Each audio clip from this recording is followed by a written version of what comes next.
बेटी महारानी और बहू नौकरानी।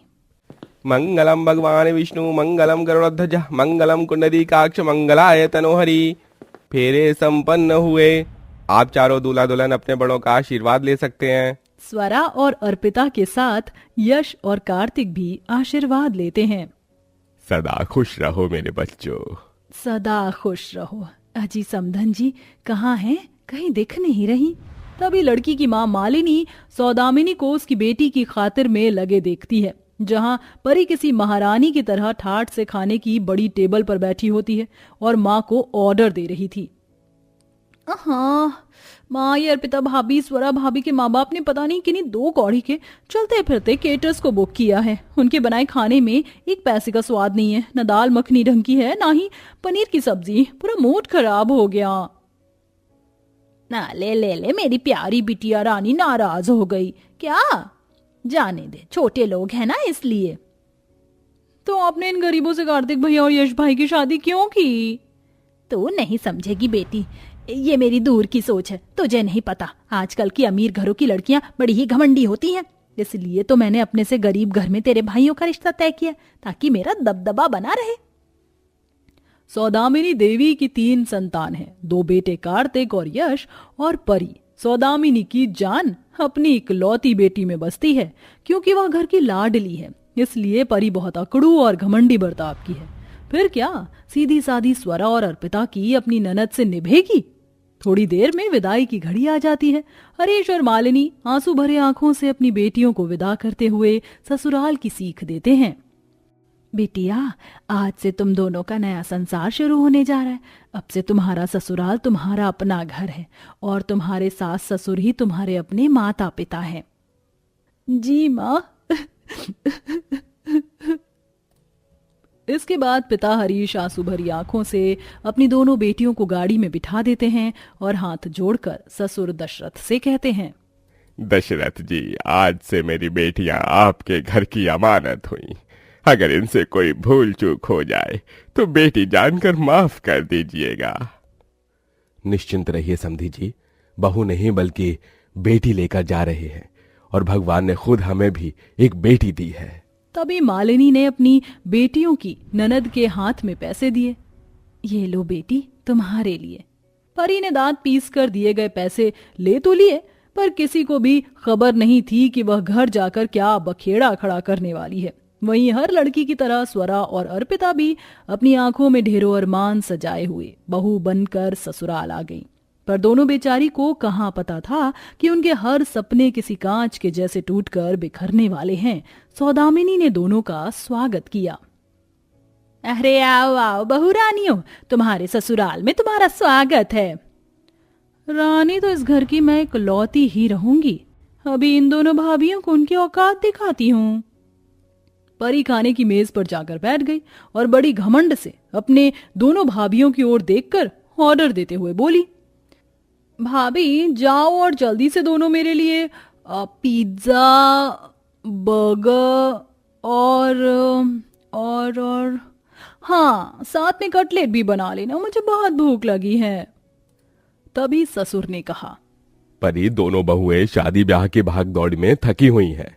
तभी अपने पति दशरथ की बात काटते हुए सौदामिनी चाल दिखाकर तपाक से बोलती है, अजी तुम तो ऐसे बोल रहे जैसे बहुएं पहाड़ तोड़कर आई हो। इतनी भी थोड़ी तो की हुई है, अपनी ननद की फरमाइश का खाना ही तो बनाना है। जी माँ जी, हम बना देती हैं। बेचारी दोनों बहुएं शादी के जोड़े में रसोई में आकर ननद की फरमाइश का खाना बनाने लगी। तभी स्वरा ने बड़बड़ाते हुए कहा, दीदी हमारी ननद तो बड़ी नखरीली है और माँ जी की लाडली भी। जानी दो ना स्वरा, कोई बात नहीं। फिर दोनों ने परी को खाना परोस दिया।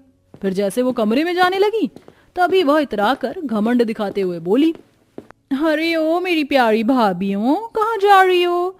यहीं खड़ी रहो जब तक मैं खा नहीं लेती। अर्पिता ने तो कुछ भी नहीं कहा, पर स्वरा बोल पड़ी, ननद जी, मैं और दीदी कोई वेटर थोड़ी हैं जो खड़े रहे। ये सुनते ही सौदामिनी गुस्से से भर गई और बहू स्वरा पर चिल्ला पड़ी, बहू एक बात कान खोल कर सुन लो, तुम दोनों, मेरी बेटी इस घर की लाडली है और अपनी ननद के नखरे उठाना तुम दोनों की जिम्मेदारी है, फिर चाहे तुम्हें वेटर बनना पड़े या नौकरानी। अपनी सास का ऐसा कहना दोनों बहुओं को बहुत बुरा लगा। अपने माता पिता के दिए गए संस्कारों को याद करके दोनों चुप रह गई। अर्पिता अपनी सास के बुरे बर्ताव से तकिया भिगोती रही। अर्पिता, तुम रो रही हो? माँ की बातों को दिल से मत लगाओ। वो परी इकलौती है ना, इसलिए। मगर तुम बस माँ का दिल जीत लो। जी यश जी। अगले दिन सौदामिनी ने अपनी दोनों बहुओं को 4 बजे भोर में ही उठा दिया, जबकि परी किसी महारानी की तरह कमरे में ठाठ से सोती रही। वहीं दोनों बहुएं किसी नौकरानी की तरह एक पांव पर नाचती हुई काम करती हैं। माँ जी, सारा काम हो गया। खाने में क्या बनाना है बता दीजिए। सब कुछ मेरी बेटी की पसंद का बनेगा, तुम दोनों को ये सब बनाना है। ये कहते हुए सौदामिनी ने अपनी दोनों बेचारी बहुओं को लंबा चौड़ा पुर्जा थमा दिया, जिसे बनाते हुए दोनों थक कर चूर हो गई। अब इसी तरह से दिन गुजरने लगे। दोनों की जिंदगी जैसे किसी गुलाम की तरह बनकर रह गई। एक दिन परी को एक पार्टी में जाना था। तभी वह मेकअप में लिपटी एक बड़ी महंगी सी ड्रेस पहने हुए आई और इतरा कर कहा, अर्पिता भाभी, जल्दी से मेरी ये सैंडल अच्छे से साफ करके मुझे पहनाओ। ये सुनकर अर्पिता की आंखें भर आईं। वह डबडबाई आंखों से एकटक अपनी सास की ओर देखती है। अरे मुझे क्या घूर रही है, चल जल्दी से सैंडल साफ करके मेरी बेटी को पहना दे। तब तक छोटी भाभी आप मेरे पैरों में नील पेंट लगा दो। ये कहकर परी घमंड से ऐंठ कर सोफे पर बैठ गई और बहू स्वरा जमीन पर बैठकर नील पेंट लगाने लगी। उस पलचिन बेचारी बहू की आंखों से झरझर आंसू गिरे जा रहे थे। अर्पिता ने अपनी साड़ी के आंचल से सैंडल पोंछकर ननद को पहना दिया। उस पर अपने दोनों बहू को जिया जलाने के लिए सौदामिनी दिखाते हुए बेटी की नजर उतारते हुए बोली, अरे देखो कितनी प्यारी लग रही है मेरी लाडली बेटी, एकदम लाखों में एक है। थू थू थू थू थू, कहीं तुझे किसी की नजर ना लगे, काला टीका लगाती जा। थैंक यू माँ। दोनों बहुएं भेदभाव भरा ये नजारा देखकर दिल ही दिल में बहुत डहकती हैं। ये हम दोनों कैसे घर की बहू बन गए हैं दीदी। सासू माँ के लिए उनकी बेटी महारानी है और हम जैसे नौकरानी। बहू का 2 घड़ी बैठना भी सासू माँ को देखा नहीं जाता। तभी अर्पिता ने भराए मन से कहा, जाने दे स्वरा, तू देखना एक ना एक दिन माँ जी को हमारी कदर भी होगी। हरदन के साथ सौदामिनी का अपनी बहू बेटियों के बीच बढ़ता फर्क देखकर ससुर दशरथ ने कहा, भाग्यवान ये तुम बहू के साथ ठीक नहीं कर रही हो। अरे बहुएं तो घर आंगन की लक्ष्मी होती हैं और तुमने उन्हें अपनी बेटी की नौकरानी बना रखा है। ये सुनकर सास बौखला सी गई। देखो जी, तुम उन दोनों की तरफदारी मत करो। बहू कभी बेटी नहीं बन सकती और बहुओं की लगाम खींच कर रखनी पड़ती है, वरना घर बिगड़ते देर नहीं लगती। तुम क्या चाहती हो कि मैं इन दोनों को महारानी बना दूं ताकि ये मेरी बेटी को हुक्म चलाएं? कभी नहीं। लाडलेपन की आड़ में सौदामिनी अपनी बेटी को छूट देती ही जाती है।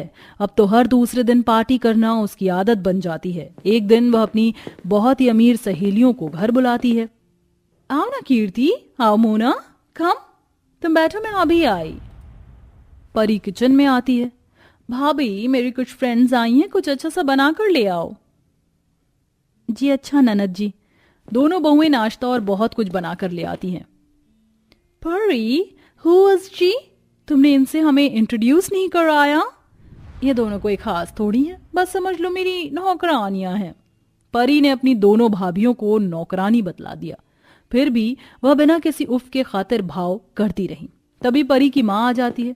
बकायदा उस दिन वह साधारण भेष में होती है, इसलिए परी अपनी माँ से भी नजर फेर लेती है। अरे परी बेटा, मुझे भी तो अपनी सहेलियों से मिलवा। इन्हें भी मेरी इज्जत का कचरा करना है। परी, क्या ये तुम्हारी माँ है? आई मीन टू से तुम इतनी मॉडल हो और ये इतनी बॉडम। मुझे तो लगा था कि तुम्हारी मम्मी तुम्हारी ही तरह कोई मॉडल या थोड़ी स्टाइलिश तो होंगी, but she is looking like गवार।